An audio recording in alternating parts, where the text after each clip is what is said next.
যদি ইরান বুঝতে পারে যে ইসরায়েল বা যুক্তরাষ্ট্র তার অস্তিত্বের জন্য হুমকি হয়ে দাঁড়িয়েছে, তাহলে কি তারা পরমাণু অস্ত্রের দিকে ঝুঁকবে? বিশ্লেষকদের মতে ইরান এখনো পরমাণু অস্ত্র তৈরি করেনি, তবে তাদের হাতে যদি এমন অস্ত্র আসে তাহলে তারা এটি ব্যবহার করতে পারে। অন্যদিকে ইসরায়েলের পরমাণু অস্ত্র তৈরি রয়েছে এবং তারা স্যামসন অপশন নামে পরিচিত নীতি অনুসরণ করতে পারে, যেখানে চূড়ান্ত হুমকির মুখে পড়লে তারা পারমাণবিক অস্ত্র ব্যবহার করতে পারে। বর্তমানে কূটনৈতিক আলোচনার সম্ভাবনা একদমই কম। অক্টোবরের মধ্যে যদি কোনো সমঝোতা না হয় তাহলে যুদ্ধ অনিবার্য হয়ে উঠতে পারে বলে মনে করছেন বিশ্লেষকরা।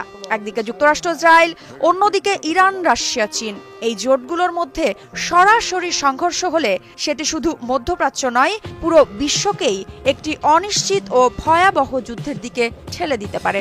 এই পরিস্থিতিতে বিশ্বজুড়ে কূটনৈতিক মহলে আলোচনার গতি বাড়ছে। তবে মধ্যপ্রাচ্যের রাজনৈতিক বাস্তবতা বলছে যুদ্ধের আশঙ্কা এড়ানো ক্রমেই কঠিন হয়ে উঠেছে। মৃত্তিকা